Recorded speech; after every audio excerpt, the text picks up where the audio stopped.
What's up, everybody? Welcome to the 15th episode of the Prime Sports Podcast. I'm your host, Steve Marquez, and joining me tonight is our co-host, Tony Sutton.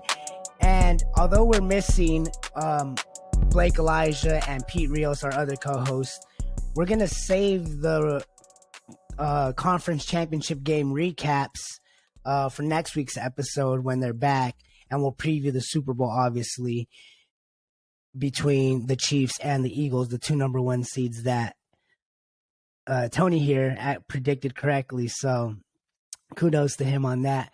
But yeah, this 15th episode, we're going to focus a little bit more on some of the biggest news around the NFL outside of the playoffs. And we'll touch on the Pro Bowl as well. And, you know, maybe just explore a little bit a different style of recording today than we're used to. We're getting pretty big on TikTok, so we want to focus on giving you guys a little bit more content and a little bit of better content on there for you guys. But Tony, let's get started with the biggest news this week. We gotta give it up to arguably the greatest football player of all time, and Mr. Tom Brady. He finally announced his retirement via video in the early mornings of yesterday morning. And this one felt sincere. It wasn't something that was scripted out, you know, something that he wrote and went over. It seemed like genuine. He just wanted to let everybody know what his decision was. And, you know, I'm proud to say that I was able to watch his entire career and see how great of a quarterback he truly was. Because I know I hated him for the longest time. I mean, I'm a Raider fan. The tuck rule obviously means a lot.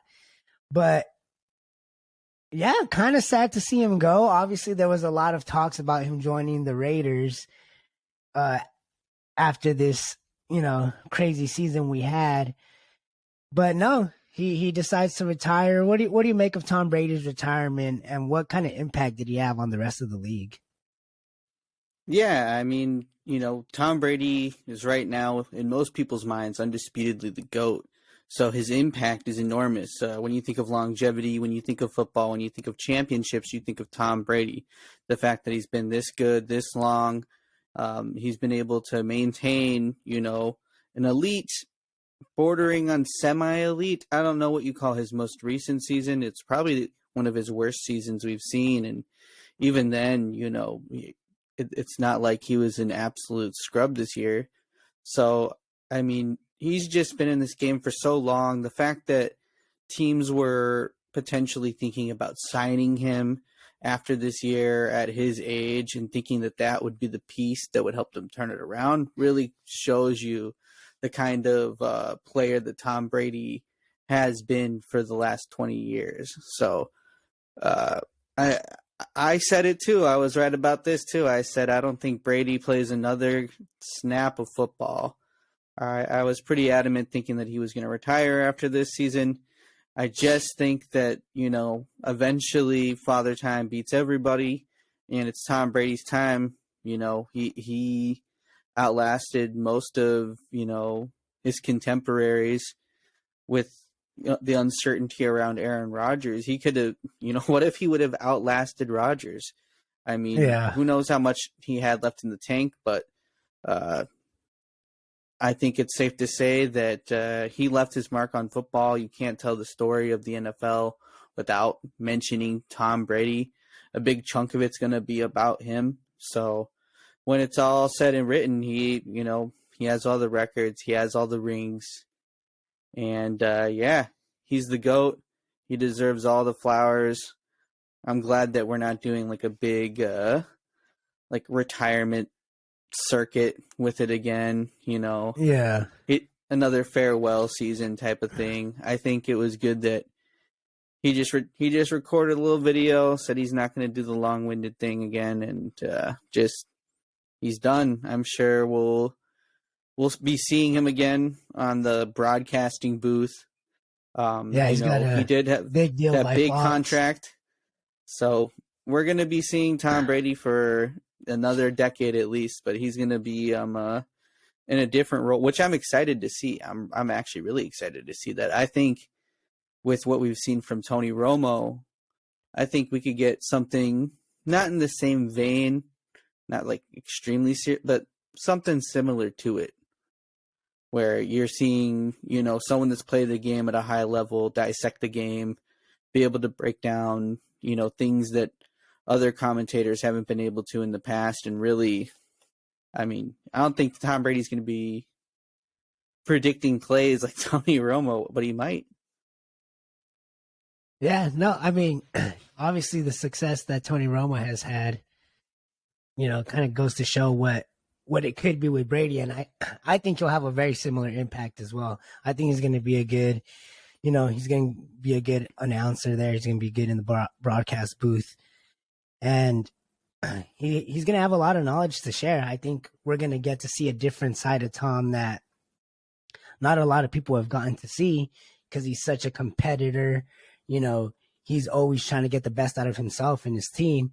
And we're going to see a different side of him where we can kind of start to see him outside of how competitive he was on the football field. And hopefully he enjoys retirement. Obviously, he left a ginormous impact on the league, on what it is today. Like I said, I wasn't the biggest fan of him at first, but that play in the Super Bowl against the Falcons, he threw a pick and he went to chase down the corner that picked the ball off, and he dove and tried to, tackle him. And that extra effort is kind of what made me think differently of him. But yeah, hats off to Brady, and hopefully he enjoys it. What do you think about the what was it? I can't even remember who tweeted it, but there was a tweet going around that they should retire the number 12 around the league. Is that something you would support? No. Nah, that's just a Patriot thing, a Buck thing. Yeah, I think Patriots, Bucks are a thing. Listen, you don't even see that with like Michael Jordan or, the other GOATs of their sports.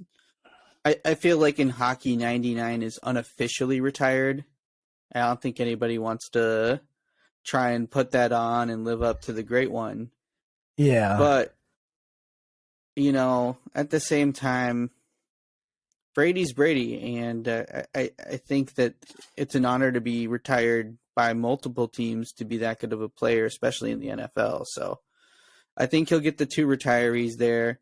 But I don't think the league is going to retire the 12 for everybody, because I'm sure Green Bay are going to retire a different 12.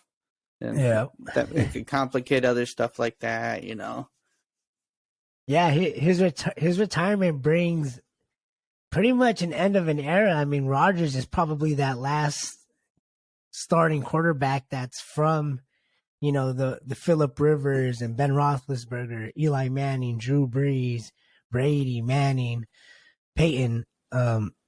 It's finally we're not. Rodgers is the last one, and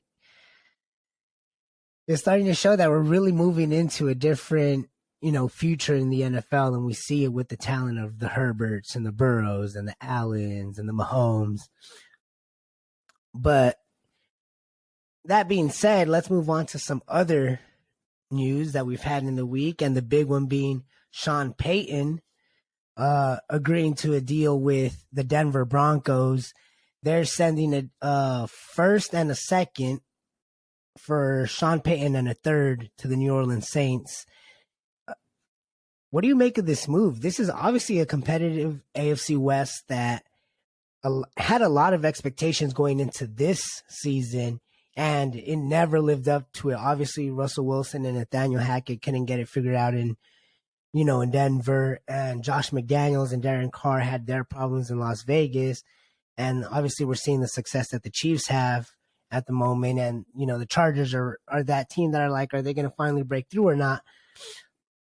What do you make of this hire that, starting to turn a lot of heads and think, okay, maybe this is the AFC West that everyone was thinking about? Well, I think it takes a tremendous amount of balls to make a move like this after the season you just had, making a very similar move for Russell Wilson. And I think that the team I think this might impact more would be probably the Saints. That extra draft capital that they were able to get for him, and the fact that they knew that this is what the Broncos wanted to do. They knew that this was who they were aiming after, who they were going to go after, and they got a very decent, very good, actually, I should say, return for Sean Payton's services. And, to have one of the worst records in the league, have to give that pick to Seattle. And, they did it with their backup. You had a bad record with the quarterback you got in that trade. So to go ahead and essentially trade for a coach, it's a real gutsy decision, but I think it might end up paying dividends for them. I think it's another big risk that they're taking. They're trying to hit a home run here, and I think that they could. It really depends on how the time away from the sport has affected Sean Payton, how much it's affected him. And if him and Russ can come together as kind of two guys that have mutual respect for each other, I think that, it could help Russ, because whatever is going on with him, I think more than physical regression is just like a mental regression. I think he just needs another future Hall of Famer there with him, that he's like, all right, I'll fall in line to what this guy says and what his vision and his plan is. I feel like with Hackett, there was always a little bit of mistrust between those two. I feel like Russ thought he was better than Hackett, and that Hackett thought that maybe Russ was overrated or something else. But I just never saw a ton of chemistry between how Russ plays and the kind of games that Hackett would try and coach and the kind of game plans they'd come up with. So huge risk, potentially huge reward. We'll see what happens. I think it's going to be another competitive year in the AFC West because of another head coach hiring, but we can talk about that later. We'll get to that. What do you give this move as a grade? As a grade, I want to call it an A-. I still think it's a good move for this team, but giving up the 2 draft picks to make it happen, I mean, you had to do what you had to do, but if you don't make the playoffs this year, it's going to sting when you don't have another first-round draft pick again. Yeah, I would agree. I would give it an A-. I think Sean Payton is obviously still one of the best coaches in the league, even with the time away. And I think he could get the best out of Russ, which is something that they need because they're stuck with him for the foreseeable future. There's no way they can get, out of that contract with him. What worries me is the cap space. They're a little bit cap strapped at the moment. And we still don't know, if Russ can turn it around or not. Now, by getting healthy, they get Javonte Williams back. They'll have Cortland Sutton and Tim Patrick back. They still have Jerry Jeudy.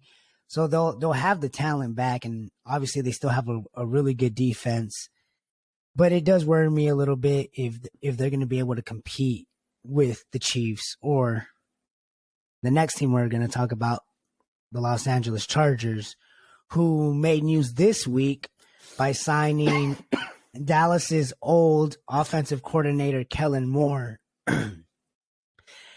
And the Chargers obviously had a really stale second half offense, arguably the worst in the league this season. Joe Lombardi, your old offensive coordinator, just didn't seem to make much adjustments. And although injuries impacted you guys a lot, excuse me, it was obviously something that we weren't quite getting Herbert to his full potential. And now getting Kellen Moore, ex-NFL quarterback, someone who has led the Cowboys to a top 3 offense, I think 3 out of the last 4 seasons. So he's had a lot of success recently. It didn't quite work with Dak in Dallas, so they mutually parted ways. But now he makes his makes himself home here with the Chargers in Los Angeles. What do you make of this move? I think it's a great move for the Chargers. I think that Kellen Moore definitely had success on the Cowboys. The offense has been really good. That offense hung up 40 points on the Vikings, which I guess isn't that impressive, but they've had multiple 30, 40 point games in the Kellen Moore era there, and with Brandon Staley being a more defensive minded head coach, the Chargers make some moves to help bolster their run defense, and Kellen Moore can draw up some deeper pass routes for the Chargers. They're another team that's due to get healthy back. They'll get Slater back. They should be getting J.C. Jackson back. Just the rest of the starters, Mike Williams too.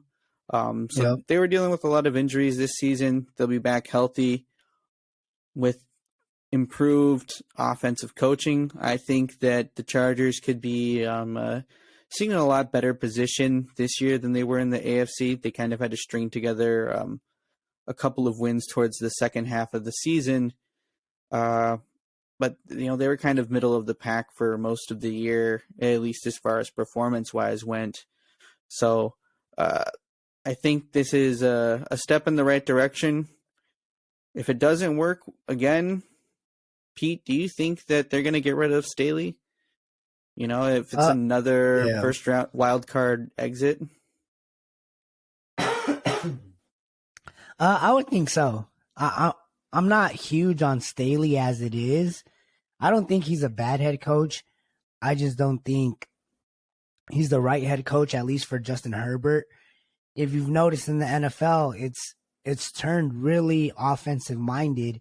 These offensive minded coaches and coordinators, they're the ones that are having success and having such a good talent with Herbert. I just feel like Staley and the past offensive coordinators haven't been able to get the best out of him.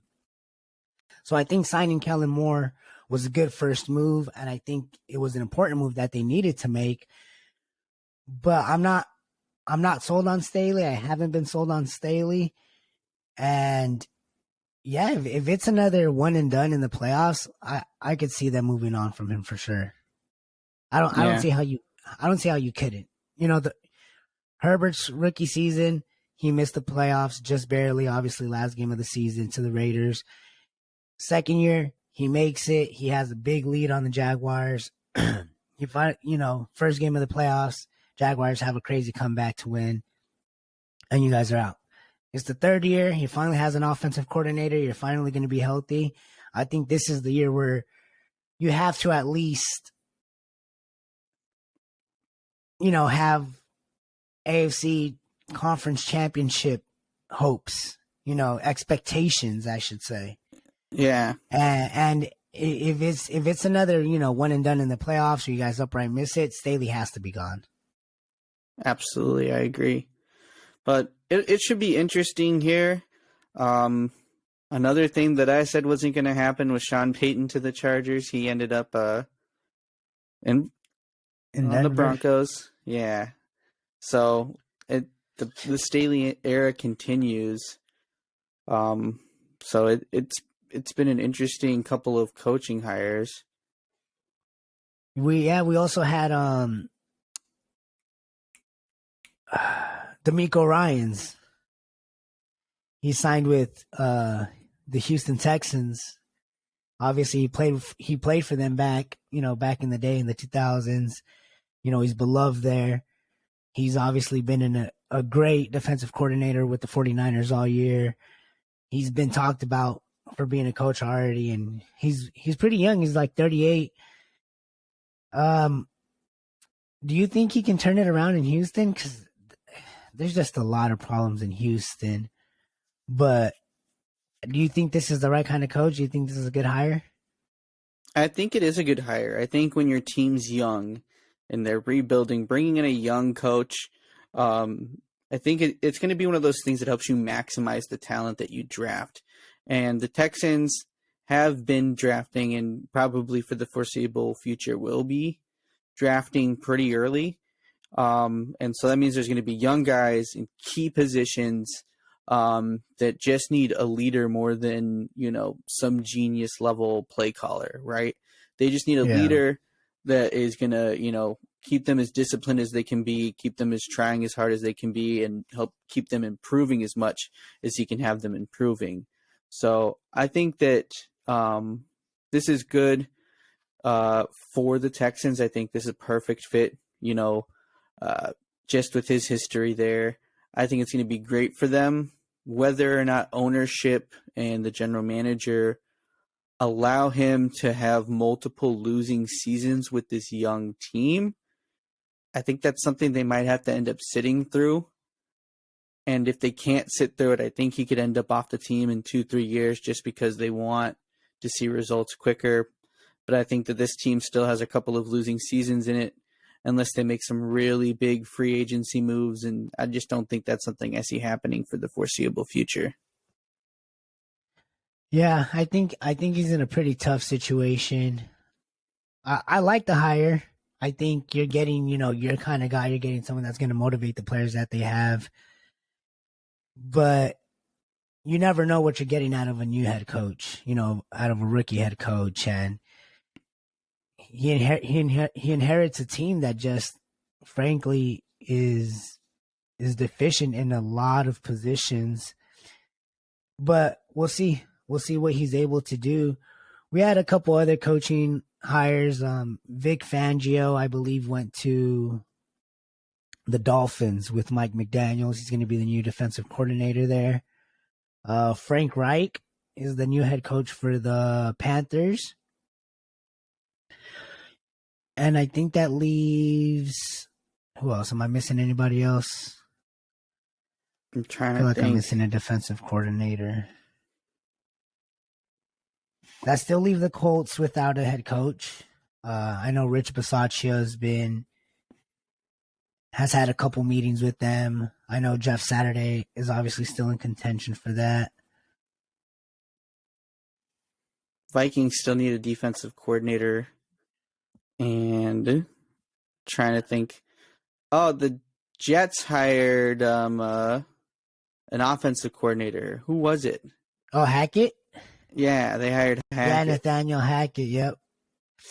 So he left Denver to go to the Jets, and that brings up the Rodgers rumors. Yeah, we can Rodgers to the Jets, Rodgers to the Raiders. But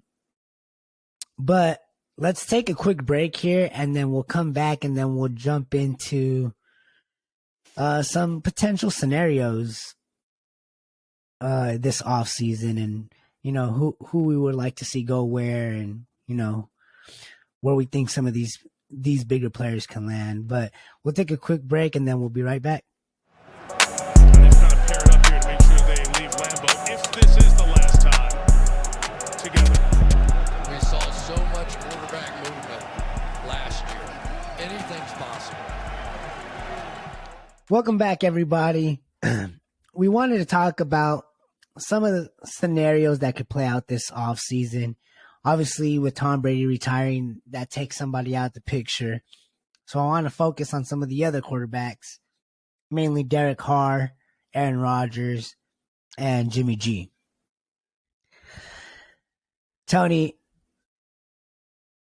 give me your picks for who you think each quarterback, which team you think they would have the most success with, and then what you think it would take for them to get there.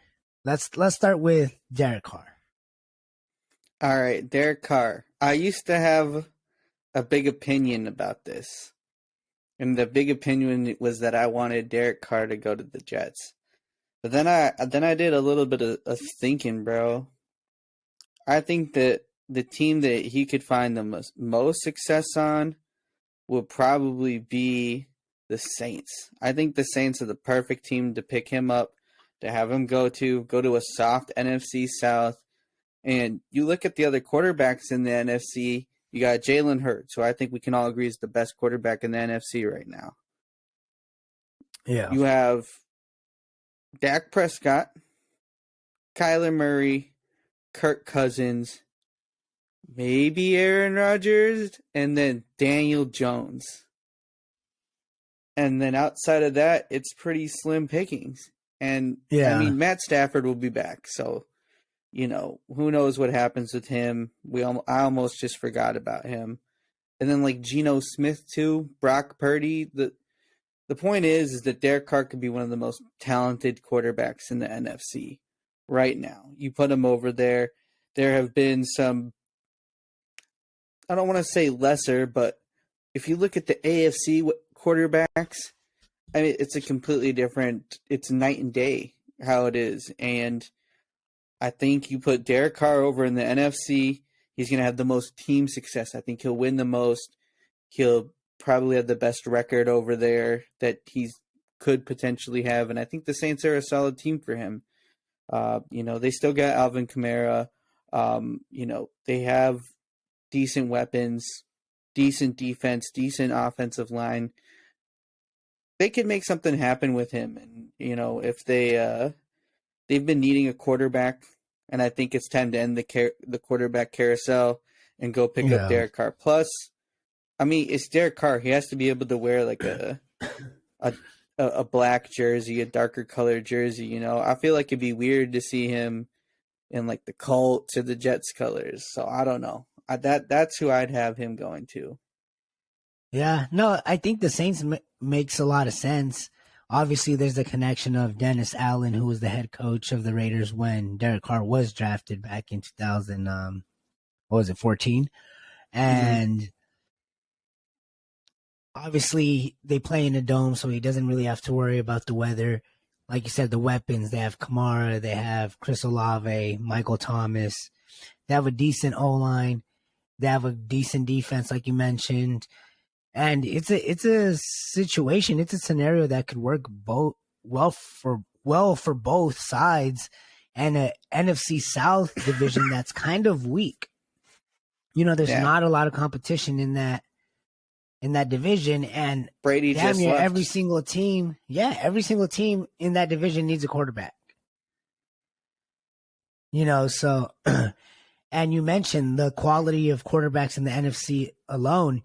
I mean, if Derek Carr even play like he did 2 seasons ago, you could argue that he could be the second best quarterback in the NFC next season. So I think that's a good scenario for him. I like it. I think the Saints and the Jets, I think, would be my 2 preferred places for him. Yeah. I could see it being the Colts as well, but I think the Colts will draft young. I don't think they're really going to trade for. I don't think they would go for Derek Carr. I think they would want a young quarterback. But another quarterback that's rumored to replace Derek Carr, possibly in Las Vegas, is Aaron Rodgers. Obviously, you know Rodgers well. He's been in your division for years. And by trading him, they have that possibility to save a little bit of money. He's not going to be he's not going to cost too much for the new team that's trying to take him on. I think about 15 mil is his cap hit for next season if he gets traded. And there's obviously the rumors of the Jets with them signing Nathaniel Hackett as the offensive coordinator, who he won 2 MVPs with in Green Bay. What do you think is the best place for Aaron Rodgers to succeed, or where do you want to see him go? I think Aaron Rodgers needs to pull a Favre and slide to the Jets. I think that that is the destiny that is written for Aaron Rodgers, to just be essentially a Brett Favre clone. But man, do they make a ton of sense. I mean, they have weapons. They have a running game. They have a good O-line. They have a good defense. And all of this is young talent. So while I do think that Derek Carr, Jimmy G would fit with this team as far as their timeline goes a little bit better, Aaron Rodgers could have this team contending next year or even the year after with, clean pockets and good receivers catching the balls he's throwing. Even if he's not his MVP form, which, people forget that he was just the back-to-back MVP, not a season ago. So I think that this is the team that makes the most sense for him.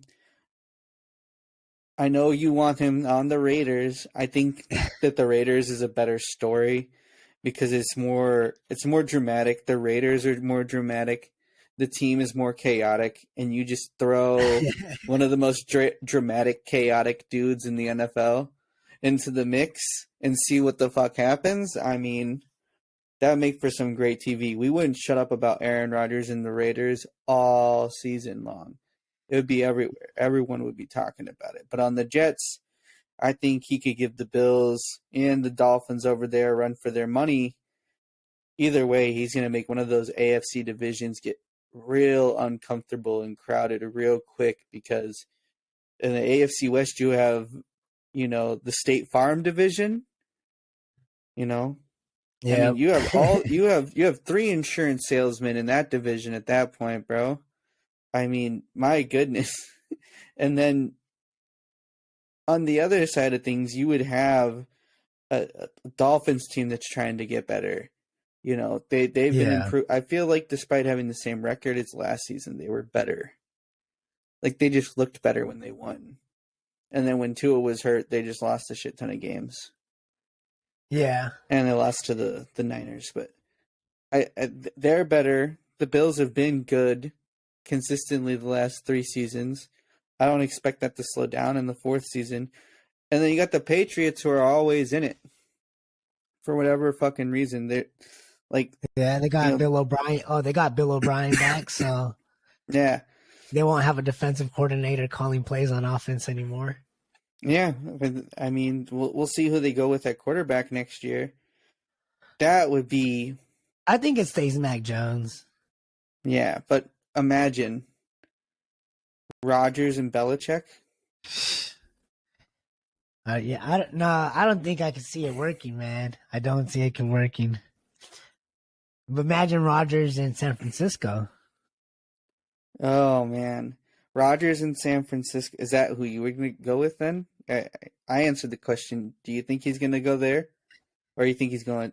I know what you're going to say though. Personally, I think the best place for him would be the Jets. Okay, obviously the 49ers are probably the best place for him, but I think that's a little bit more unrealistic because I don't know if they have the money for him.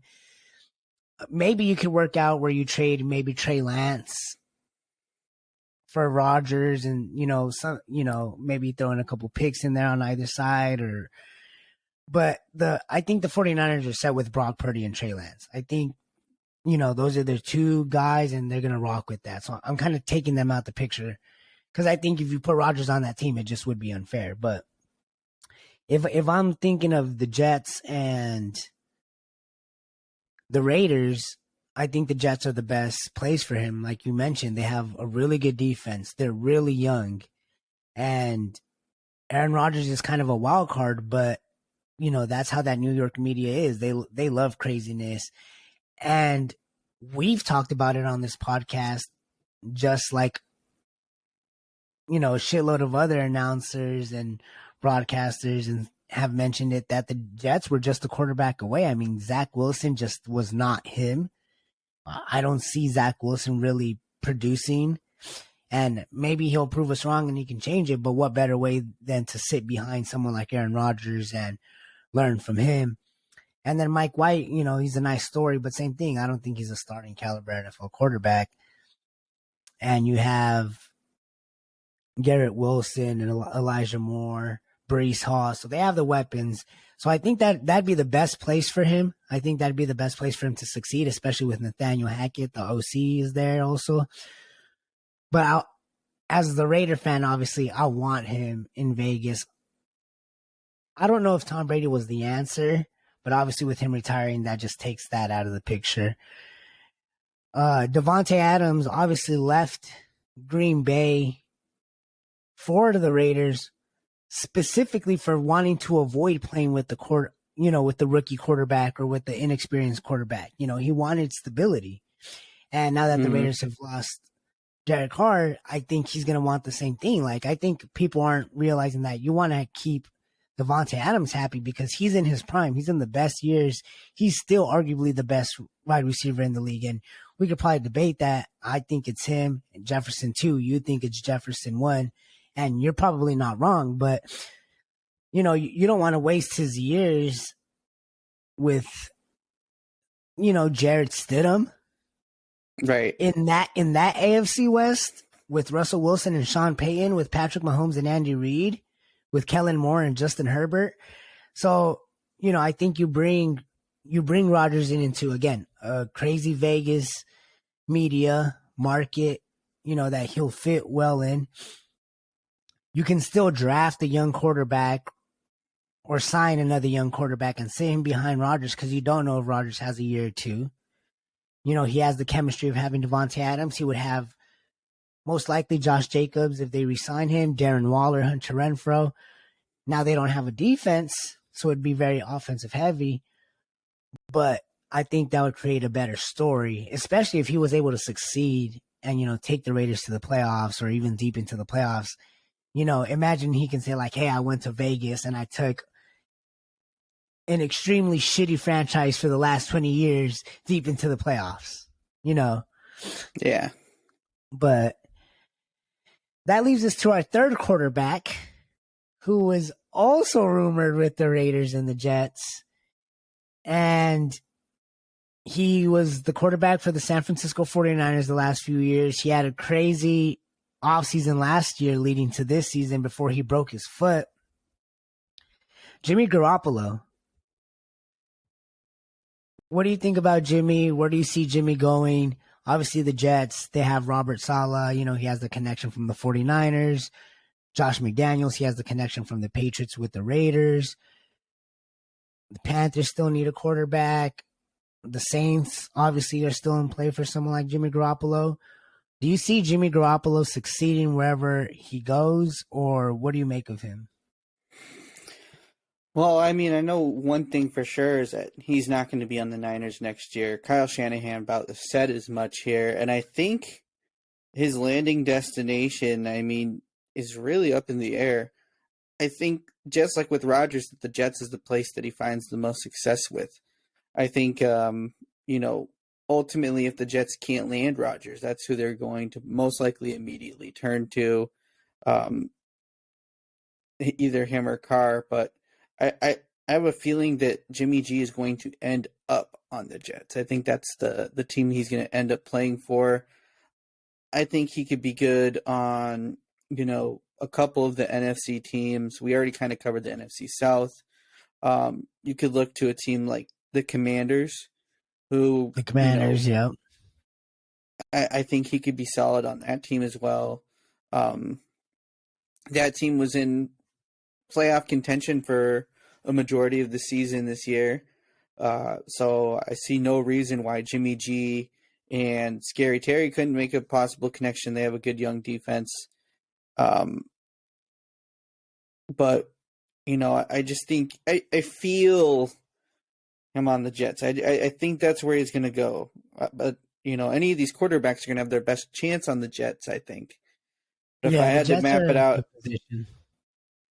map it out, I say Rodgers goes to the Raiders, Jimmy G goes to the Jets, and that Carr ends up on the Saints. And those are the. I like that. I think that's how it's going to go down. Yeah, no, I really, really like that. I think that's ideal. I think as a Raider fan, I don't think we're a full rebuild. So I don't want to go with. I don't trust any of the rookie quarterbacks enough to say, hey, that's our guy, And Bryce Young and Stroud might prove me wrong, but I'm just not in love with them enough to say like, hey, let's bank our future on them. Like, let's trade up in the draft and make sure we get one of them. And I think the best thing for us would be to get an Aaron Rodgers. That's where we would be the most competitive in such a tough AFC West. And then Carr, obviously with the Saints, I think, like you said, he enters a weak division. He can kind of be that guy. They have all the pieces kind of around him. and the Saints are always competitive enough. So I think that's a good spot for him. And Jimmy G, yeah, the Jets, like we said, the connections are there. And I think they just need someone who can not turn the ball over and get it to their playmakers, because they're obviously going to, stay behind that really good running game that they have and that top 5 defense. I mean, Sauce Gardner's proven it. So it'll be interesting. It'll be interesting to see what happens with these quarterbacks. Before we end this last little segment, is there any surprise quarterback that you think could be this year's Geno Smith, or maybe a surprise trade that we could see? That's a great question here. Maybe not like a Geno Smith where people counted him out and he just wasn't playing for a long time and started playing again. But I think that Jordan Love is going to surprise a lot of people out of Green Bay. I think they're going to move forward with him at quarterback. I think that, he's going to surprise a lot of people come week 1. We're used to Rodgers stinking it up week 1 on the Packers. I think Jordan Love's going to shift that paradigm and come out with a big game 1, and really put the league on notice that, that there was a reason that they took him. I think he could potentially continue the cycle of quarterbacks in Green Bay. I saw just glimpses of it, but him and Watson, they had a little bit of a connection I saw between the two of them, and I think those two are going to be really interesting next year. I don't think that they're going to make a deep playoff push or be a great team or a top 5 seed or anything crazy like that, but I think they're going to put the league on notice that they're not just Rodgers, leftovers that he didn't want to play with. They got their own thing. Yeah, Jordan Love is somebody that I've definitely had my doubts about. I think he could be a starting quarterback. I just haven't seen enough myself to say that, but that's a good take, because I think a lot of people have been waiting for that moment to say, all right, Jordan Love is that guy or he's not that guy, and he just hasn't had his chance to show it.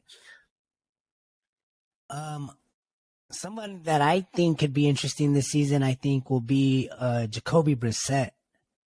He's obviously a free agent. He did a good job in Cleveland, this past year, before Deshaun Watson started again. And I think he could do a good job in Arizona. Obviously, Kyler Murray is dealing with that knee injury, the ACL, and he's not going to be ready until probably halfway through the year, if at all. He might want to take the whole year off.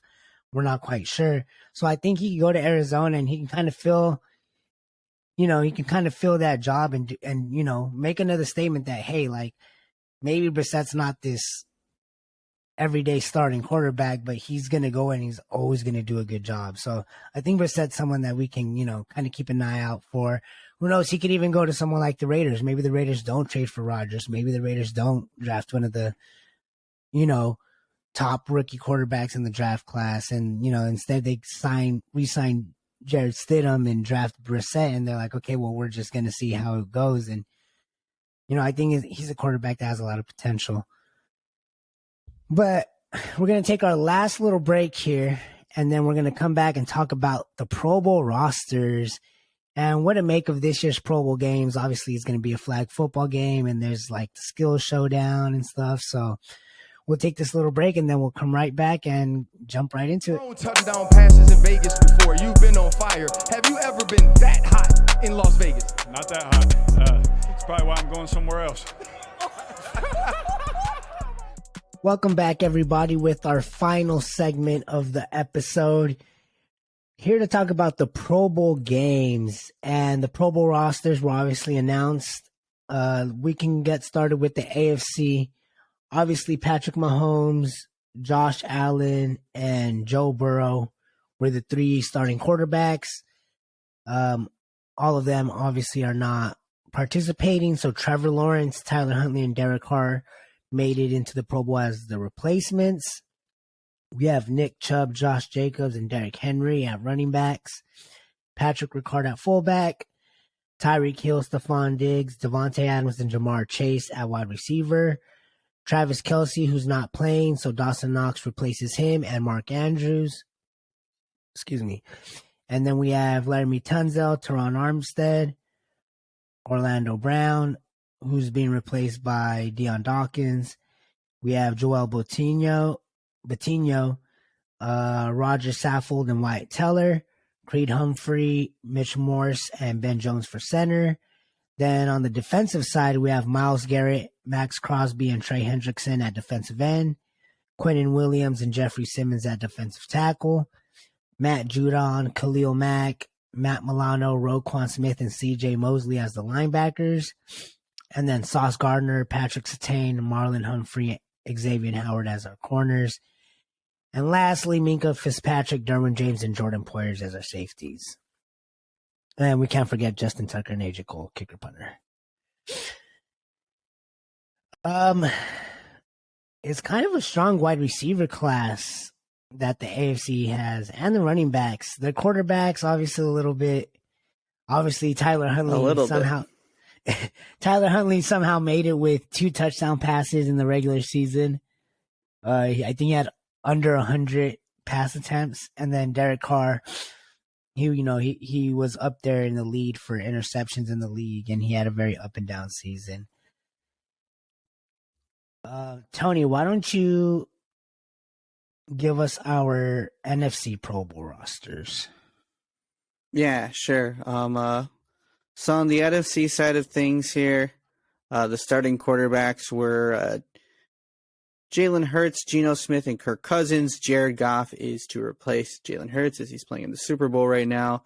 Saquon Barkley, Tony Pollard, Miles Sanders, and then Dalvin Cook and Christian McCaffrey will replace Pollard and Sanders respectively.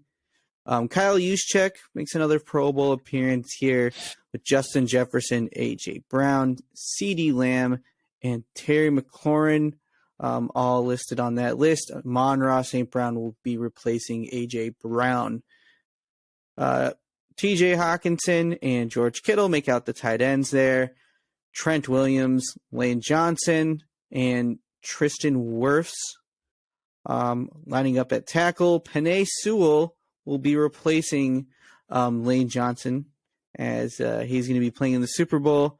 Zach Martin, Landon Dickerson, Chris Lindstrom with Elgton Jenkins from the Green Bay Packers to replace Dickerson at guard.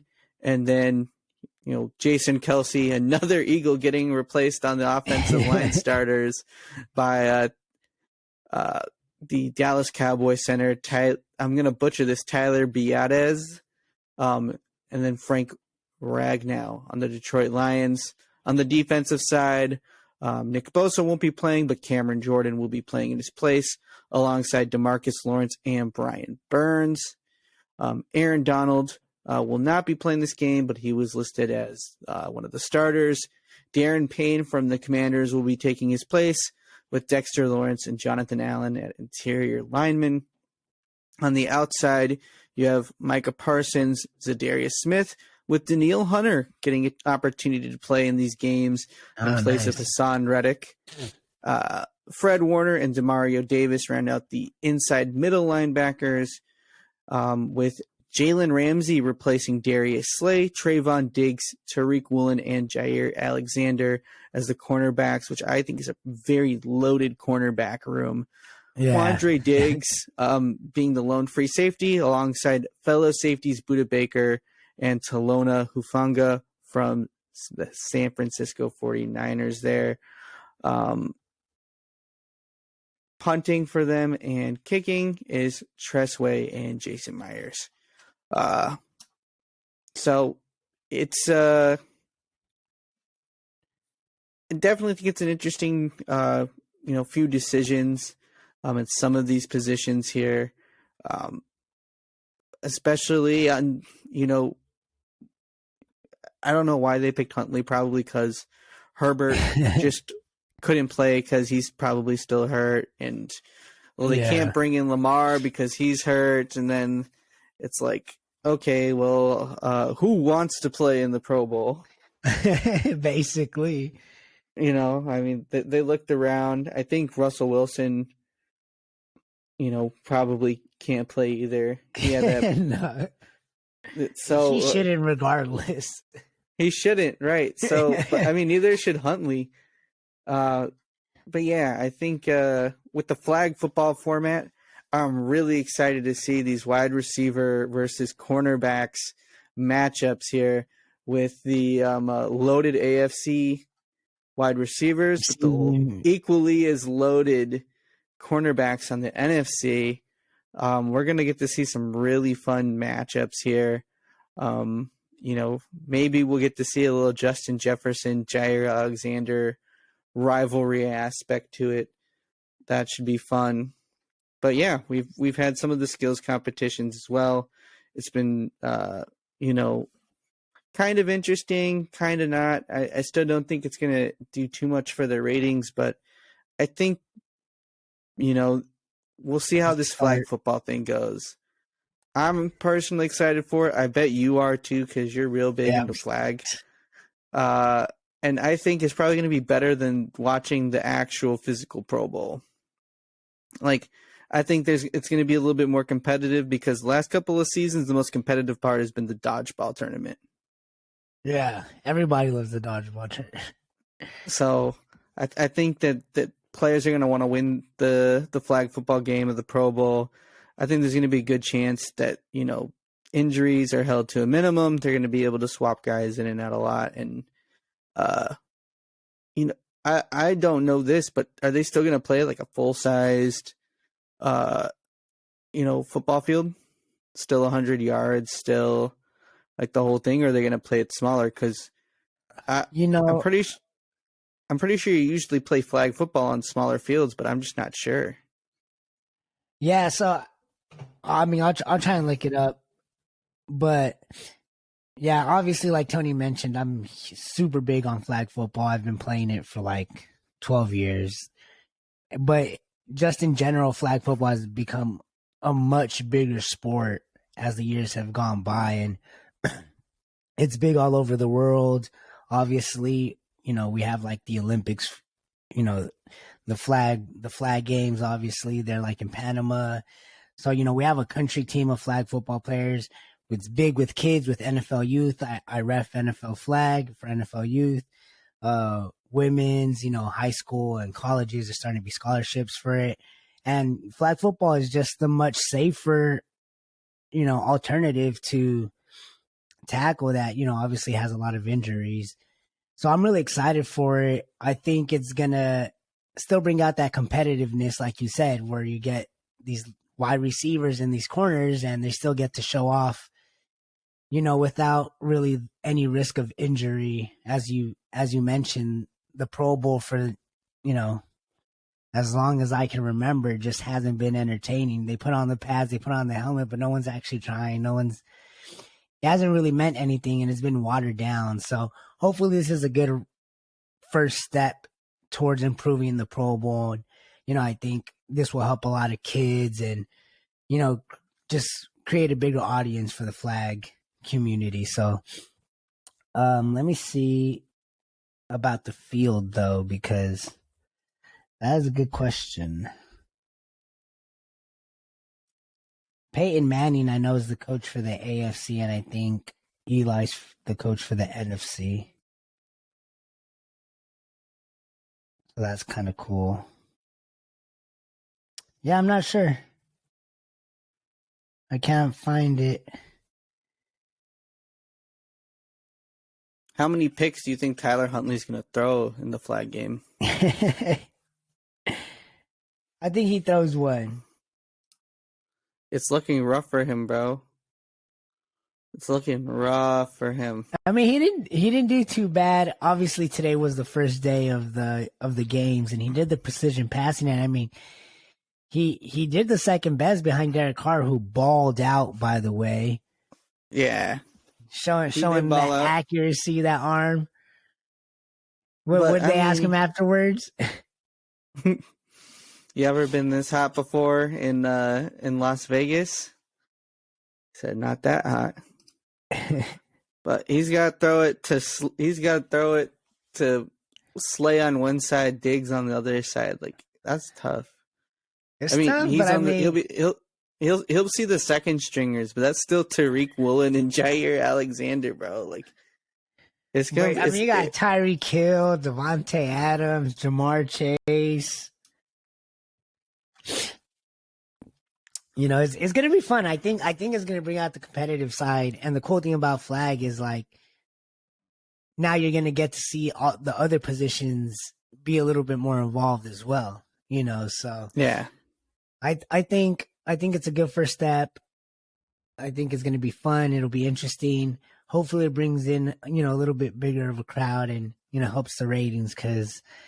Yeah, it's been bad. The Pro Bowl just really hasn't meant anything, and a lot of people have talked about just getting rid of it altogether. So, hopefully it works out. But that pretty much wraps up this episode.